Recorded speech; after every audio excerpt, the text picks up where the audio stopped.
estreou em 1960, com ultrapassadas as linhas do modelo americano, mas em 1962 passou a ser considerado o primeiro projeto inteiramente desenvolvido no Brasil. É o Aero Willys 2600. Chamado de Projeto 213, o Aero Willys, projeto de autoria do estilista norte-americano Brooks Stevens, na sua segunda geração era chamado de Aero Willys 2600 e foi considerado o primeiro automóvel inteiramente concebido e construído no Brasil. A primeira aparição do Projeto 213, ou Aero Willys 2600, veio ao mundo e aconteceu em outubro de 1962, durante o Salão do Automóvel de Paris. O motor também brasileiro era monobloco e desenvolvia 110 cavalos e potência 4.400 RPM, com torque máximo de 19,4 kgfm. Na edição de outubro de 1962 da revista Quatro Rodas, um mês antes do novo carro ser apresentado no terceiro Salão do Automóvel, o Aero Willys ano 63 era matéria de capa. A reportagem mostrava todo o desenvolvimento do Projeto 213, inteiramente concebido pelo Departamento de Estilo da Willys. O texto assinado pelo jornalista Hamilton Ribeiro dizia que no princípio era uma ideia arrojada, mas não cabia na cabeça de um Simenon ou de um Wallace. Nascia na cabeça de um punhado de diretores e técnicos de uma fábrica de automóveis. Idealistas? Não eram. Eram sonhadores. E surgiu o primeiro carro concebido no Brasil, para demonstrar que o automóvel também é nosso, dizia assim a matéria. A base era um monobloco feito especialmente para automóvel de passeio.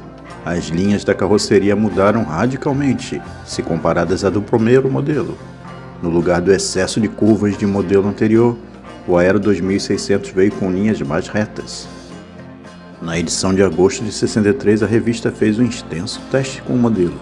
Chamou atenção para o aumento da área envidraçada, tanto na frente como atrás, e comemorou o fim do rabo de peixe de gosto duvidoso. Embora o estilo tenha sido aprovado, a revista dizia que era possível notar influências do Pontiac Tempest na dianteira, do Simca na lateral e do Mercedes-Benz 220 na traseira. Mas, apesar de ressaltar certa desarmonia no design, a revista concluía: não obstante, cada detalhe, salvo as restrições mencionadas, constitui de per si uma solução estilisticamente razoável. A parte mecânica era remanescente do modelo anterior, mas o motor havia ganhado 2 carburadores e mudança no coletor de admissão, e a transmissão chegava com nova relação de marchas. O modelo passou a render agora 110 cavalos. Com isso, agora o Aero Willys 2600 precisava de 21,1 segundos para chegar aos 100 km por hora e alcançava 129 km de velocidade máxima.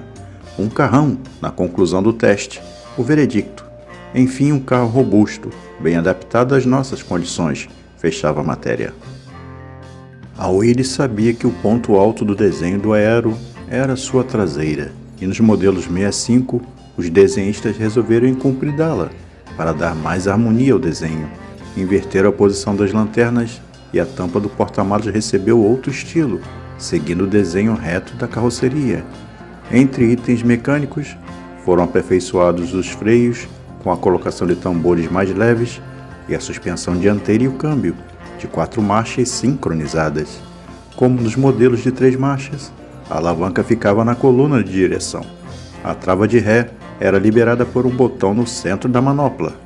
Ainda em 1965, para disputar o mercado de carros de luxo, a Willys decidiu que criar uma versão mais sofisticada.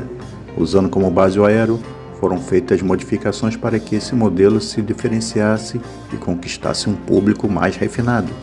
O novo carro foi lançado em 1966, batizado de Itamaraty, em alusão ao palácio homônimo sediado em Brasília. Diz a lenda que quem criou o nome Itamaraty foi o publicitário Mauro Salles, um entusiasta de automóveis, que naquele momento deixava o jornalismo especializado e fundava a própria agência de publicidade.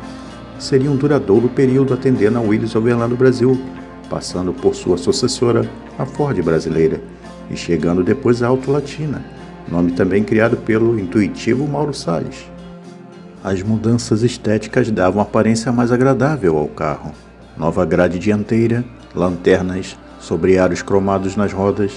No interior trazia bancos revestidos de couro, rádio com 2 alto-falantes, luzes de leitura, painel revestido de jacarandá maciço que pesava 20 quilos. Já na linha 1966, a Willys fazia mudanças na parte mecânica, como pistões autotérmicos, anéis de menor altura e novas buchas no mancal do motor, além da utilização de alternador no lugar do dínamo.